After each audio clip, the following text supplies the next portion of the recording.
War versus peace. Today we're going to talk about the central dilemma of the Gita. The Gita, if you don't know, was a religious text spoken in the middle of a war zone. The only text that was done so. I think most religious texts were written down later based on the memories of the people who had heard the teachers and the prophets speak. But the Gita is the only religious text that was spoken while a war was about to start, right in the middle of a war zone. And this leads to the question that has been asked in the thousands of years. Does it teach war or does it teach peace? Was Krishna an enlightened dude or was he a simple warmonger? Let's get one thing clear first. The Mahabharata, where the Gita was spoken, was not a holy war.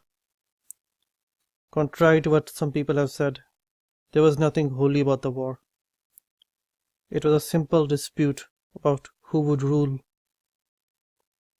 what is now India, but at that time was many small empires. Now sure, one side of the war was just slightly more spiritual than the other. But that didn't make it a holy war or a religious war. It was a simple normal war about land, about power, about who would rule. And then this big dilemma occurred. Arjun, or Arjuna as he's known in the West, who was the hero of the war, he threw down his weapon and he said, "I will not fight." And this is one of the biggest moments in history. It's like if you've heard of Ulysses, the Greek hero, who fought in the Trojan War. If he had thrown away his weapons and said, "I will not fight." To give a more recent example, it's like Luke Skywalker had said, "Oh, I cannot fight Daddy. He's my daddy. I'm not gonna fight him. I'm out of here, dude." Or if Aragorn had said, "Ah, screw this ring stuff. You deal with it. I'm going to smoke some stuff." Sandwiches. And since Arjuna was the hero of the battle, without him, the dark side would have won. Pictured dark side. So, of course, Arjun had good reasons for quitting the war. War is hell. These are the reasons he gave. War does not solve any problems. What is the use of winning the war if you have to butcher your own relatives? And war makes the world a worse place. All politically correct and hippie things. I think most people will agree with these statements. War is bad, war does not solve problems, blah blah blah. So Arjuna was saying with all the politically correct things. And Krishna said to him, "You coward, go back to fighting." And this makes Krishna looks like a warmonger. And indeed, many critics of the Gita, they dismiss it for exactly this reason. They cannot understand why Arjuna is making such nice points. War is a bad thing, war does not solve problems. He's making such good points, and Krishna is saying, "No, go back to fighting, you coward." And that's why many people say, and they've been saying for thousands of years, that the Gita is a manual for war. It promotes war. It promotes holy war. Blah blah blah. This is again, like I said, the dilemma of the Gita. Does it preach war or does it preach peace? Press A for war, press B for peace. And the answer is neither. Ten, ten, ten. The Gita does not preach war or peace. It is beyond these small concepts of humanity. In a short summary, the Gita says that we have a real self. not this egoic self bound to the body, but our real self, which can be called God, Spirit, or Atma in the language of the Gita. This self is beyond life and death. It is never born and it never dies. Swords cannot cut it, the fire cannot burn it, and water cannot drown it. It's a bit like Wolverine. This is a direct quote from the Gita. If one person thinks he kills, another think that he dies, then both are mistaken, because the spirit never dies, nor is it born. So when Arjuna was worried about killing his relatives, Krishna said to him, if you think you're killing someone, or if someone thinks they're being killed, then you're both wrong. You cannot die because you're not this body, you are the spirit. Now here's a question. If Arjuna was the spirit, why didn't Krishna just let him leave, right? So because if you're all spirit, then what's the use of fighting? Why did Krishna say he needed to fight? Why? God, why? I've read many theories about this, but Osho gave me the best answer that I found. Osho, if you don't know, was a slightly controversial teacher. He said that if you look at the history of the Mahabharata, Arjun, he was a very violent man. He spent most of his life training to be a fighter. He killed many people. He spent his whole life in war. And he never once complained. He never complained when he was killing other people's relatives. But as soon as he came to his relatives, he became peaceful. He said, oh, I'm a hippie. His peace was hypocritical. He wasn't actually a peaceful man. He was just shocked by the violence. He was shocked by the fact that he would have to kill his own people now. So he wasn't against war as such. He wasn't like the Buddha. He hadn't achieved inner peace. He was a violent man pretending to be spiritual. Just like us, we all pretend to be spiritual, don't we? Oh, I'm so spiritual. But Krishna could see through him. Krishna could see that Arjuna was a hypocrite. And that's why he called him a coward. He knew that Arjuna's peace was just skin deep. It wasn't a real peace. He hadn't achieved nirvana like the Buddha. In life, we face situations that make us feel scared, that make us feel angry, that make us feel disgust. The solution is not to run away from our problems like Arjuna was trying to do. Arjuna in this case is us. We are the idiots who have read the scriptures and we go around arguing, oh, we should be doing this, we should be doing that, because my holy book says so. If we met God, many of us would lecture God. We would be like, yo, God, dude, you listen to me. I know how it works. Let me tell you how it works. Coming back to the central message of the Gita, we have to realize or remember who we are. We are pure spirit. We are pure being. We are pure existence. We are not bound by the laws of this illusionary world. And in the language of the Gita, this is called the yoga of knowledge or Jnana Yoga. The Gita also teaches us that once we realize who we are, once we realize our true self, we'll realize that we are one with every single human being and every single animal and plant, even the trees and the clouds. And in this state, we feel a natural state of pure joy, peace, bliss. We feel the love of God flowing through us into the world. Gita calls this the yoga of devotion or bhakti yoga. Because when you realize who you are, you realize that you start feeling the love that God feels for you. Finally, with this knowledge and love, the knowledge of who we are, and the love that flows through us, We must act in the world, spreading the peace of God and the joy of being.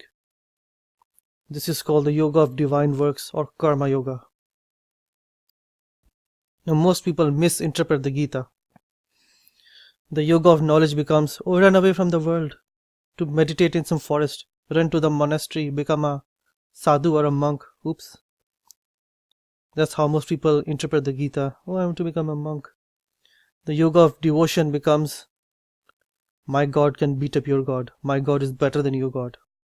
Rather than feeling the love of God, we use God as something, as an ego point, something to score points with. Finally, the yoga of divine works becomes simple social service. Feed the poor people, help the children, pay your taxes. No. Wah, wah, wah. That's not what the Gita teaches. Karma yoga, or the yoga of divine works, is the most misunderstood thing. Many people think it is just doing a social service, or helping orphans, or doing good stuff. All of these things are good. If you want to feed the poor people, that's fine. If you want to help orphans, that's fine. But don't call it karma yoga. That's not what Krishna was teaching. Doing good work is not karma yoga. No sir, never. To do real karma yoga, the yoga of divine work that Krishna was teaching Arjuna in the Gita, there are 3 steps. First, you must realize who you are. You're not the body, you're not the mind. You are something infinite, something made of pure being, something vaster than the universe, something that cannot die. You must have this realization, not an intellectual understanding. Not just read the book, oh, okay, I get it. You must realize this in meditation. The second step is that this realization leads to joy, it leads to peace, it leads to love. And this is a love like Jesus felt. Even when people were torturing him, he said, I forgive you. Forgive them, God, for they know not what they do. That's sort of love that flows through you once you touch your inner self, your real self.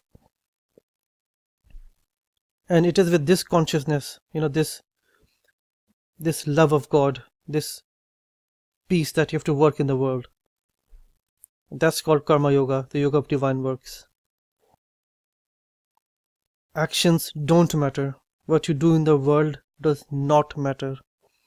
Only the state of your consciousness matters. Actions don't matter, the consciousness matters. I'll give an example of this. The communists, Russian or Chinese, they wanted to help the people, but they ended up killing millions of people. Stalin killed many million people, and Mao also starved millions of people. What was a mistake? They were trying to change the world from the outside, rather than trying to change themselves from the inside, trying to change who they are. They're trying to change the world from the outside. And they ended up killing millions of people in order to save the world. That's why I say, actions don't matter. What you do in the world does not matter at all. You could be fighting a war, you could be sitting in a bath, you could be cleaning the streets, you could be feeding the orphans. None of that matters. The only thing that matters is, what is the state of your consciousness? This is the message that the Gita teaches. Arguing whether war is good, while violence is justified, all these things are a waste of time. Rather than do this, we have to do the inner work. We have to raise our level of consciousness so that we can work in the world. We can do the work of the divine, spread the love of the divine into the world. Now Krishna, he is the inner teacher. Some religious texts call Krishna God. You can choose to do that or not. I think inner teacher is a better word, because it's not something out there, not some God out there. Krishna is the teacher who lives in our heart, inside of us, and it guides us every 24 hours a day. But the only thing is that the inner teacher only guides us, but will not do the work for us. We have to do the inner work ourselves. We have to purify ourselves. The teacher will guide us, the teacher will show us the path, but we still have to turn up and do the work. Now we still haven't answered the question, why was the Gita spoken in a war zone? I mean, all of these things that I talked about, state of consciousness, blah blah blah. Krishna could have taken Arjun to the beach. They could have sat on the beach sipping beers, and Krishna would have been like, "You dude, world is an illusion, man. Leave all this war, man. None of this matters, man." Why did Krishna have to wait until the war to tell him all of this? This is one of the dilemmas of the Gita, isn't it? If it is so spiritual, why didn't Arjuna and Krishna go to the mountains or to the beach and meditate there? The answer is because we, the students of the Gita, we live in a state of war. We are at war with ourselves. We face moral dilemmas. We hate ourselves. We don't like ourselves. We don't like our weight, our intelligence. We are warped with society, which expects us to do different things. For example, the boss wants one thing, the politicians want another thing, the religious leaders want something else. The boss says, work hard, make money for me. The religious leaders say, oh, you should be volunteering time at the church or the temple, you should be donating money to us. And the society is based on shaming you. If you work too hard, people will say, oh, he's a workaholic, he doesn't spend time with his family. If you don't work hard, they will say, oh, he's a lazy bum, look, he cannot take care of his family. So the society is based on shame. No matter what you do, people will shame you. They will humiliate you. And this leads to a state of war. We are at war with ourselves. We don't know what is right. We want to do the right thing. Like Arjun, we are like Arjun. We want to do the right thing. But we don't know what is the right thing. Should we do our social duty? Should we follow our own dreams? Should we do what we love and starve to death? Or should we do what society wants to do, which is make a lot of money, but slowly die inside? What is the answer? There is no answer. War is our natural state of being. We are constantly at war with ourselves the most. The inner teacher's messages. Inner teacher doesn't say, oh, run away from the war is bad, blah blah blah. Inner teacher says, yes, I know it sucks. I know it's hard. But you cannot run away. You have to fight your war. You have to fight your war. You have to find your peace in the world. Not by running to some monastery or going to the forest. You have to live in the world and find your peace. And Krishna says, the war looks hard, but I'm here to guide you. It's said here, it's very hard, all these different things that we are fighters. Krishna says, yes, I know. I'm here to guide you as your brother and as your friend. If you're willing to fight this war, I will guide you. I will be with you all the way. All you have to do is trust me and hold my hand. Finally, the Gita says that this world is a dreamlike state. No one dies, no one is born. We are all pure spirit. We are beyond death and we are beyond pain. The only thing is that we have forgotten who we are. We have started thinking that we are this body that grows old, that decays, that becomes crippled, sick. Krishna, as the inner teacher, as our friend, as a brother, tries to remind us that he is with us and he is willing to go with us all the way to the path that leads to beyond death, beyond suffering. Once we realize who we are beyond death, because the spirit, like I said, it never dies and it is never born. We have been stuck in this dreamlike state. That's what Krishna is trying to teach Arjun. He's saying, don't look at the dream, look at the reality. The divine, the spirit, The teacher is all around you trying to teach you. Learn from this. Learn from the universe. Don't hate it, don't fight it. But rather, learn what the inner teacher is trying to teach you. And if you can learn this lesson, then you can go beyond death and beyond suffering. And that was a long, winded path to the final message. Thank you for listening. I hope you find your inner peace wherever you are, whoever you are. Feel free to visit my website, thepathtojoy.org. In the meantime, thank you. God bless.